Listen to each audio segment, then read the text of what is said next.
नमस्कार दोस्तों, मैं पवन मेरे चैनल टेकी पवन में आप सबका स्वागत करता हूं। पाठ 10 रोजगार एवं बेरोजगारी, इसका पाठ हम 1 पढ़ेंगे। हम 9 पाठ पढ़ चुके हैं भारतीय अर्थव्यवस्था के, अब ये उसी क्रम में 10वां पाठ है।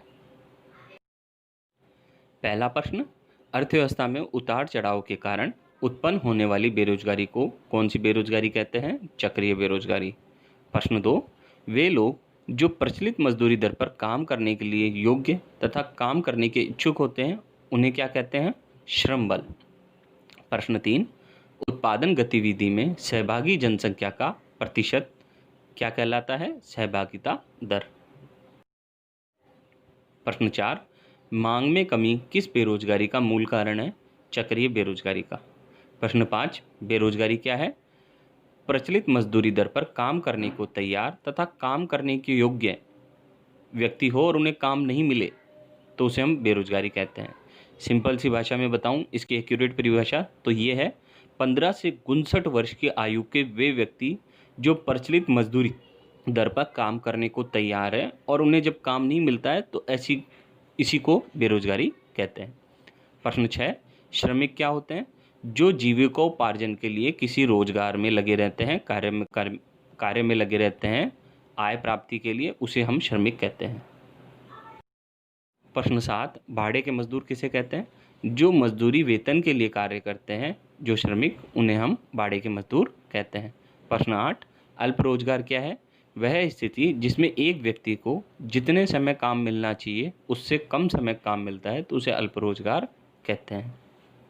प्रश्न 9, अनियमित मजदूर क्या है? जो प्रतिदिन मजदूरी पर काम करते हैं, नियमित आधार पर नहीं करते, जो डेली वेज वाले वर्कर होते हैं ना, उनको अनियमित मजदूर कहते हैं। प्रश्न 10, नियमित मजदूर कौन होते हैं? नियमित आधार पर काम करते हैं, जो नियोजक के स्थायी रजिस्टर में नाम होता है, जो डेली बेसिस पे नहीं आते बल्कि कंटिन्यूसली रेगुलर रूप में वो वर्क काम करते हैं। प्रश्न 11, कार्यबल क्या होता है? कार्यबल दो इसकी प्रमुख विशेषता है। नंबर 1, वास्तव में काम कर रहे व्यक्तियों की संख्या को ही कार्यबल कहते हैं।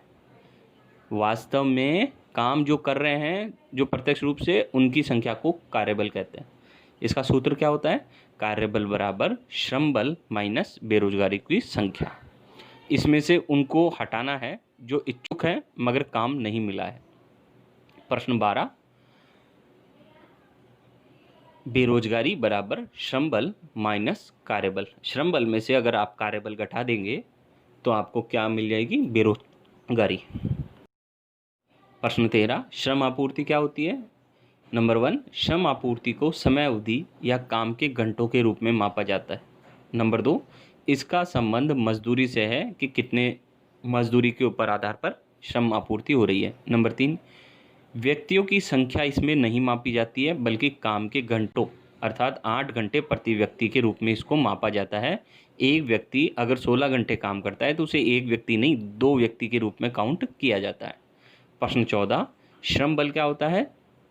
नंबर 1, काम करने के इच्छुक समस्त लोग श्रम बल में शामिल होंगे। नंबर 2, इसमें इच्छुक, काम मिला या नहीं मिला, दोनों को ही इसमें शामिल किया जाता है। नंबर 3, इसका मजदूरी से कोई संबंध नहीं है, जो भी व्यक्ति काम करना चाहता है उसे श्रम बल कहते हैं। प्रश्न 15, श्रम बल का सूत्र क्या होगा? कार्यबल प्लस बेरोजगारी, बेरोजगार व्यक्तियों की संख्या।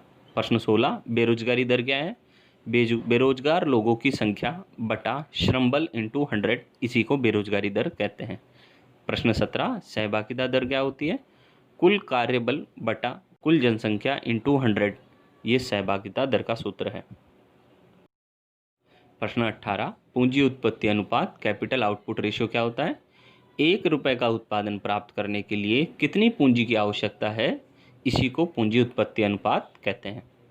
जैसे यदि पूंजी उत्पत्ति अनुपात 4:1 है तो इसका मतलब है कि 1 रुपये के मूल्य का उत्पादन करने के लिए हमें 4 रुपये के निवेश की आवश्यकता होगी अर्थव्यवस्था में। इसी को कैपिटल आउटपुट रेशियो कहते हैं।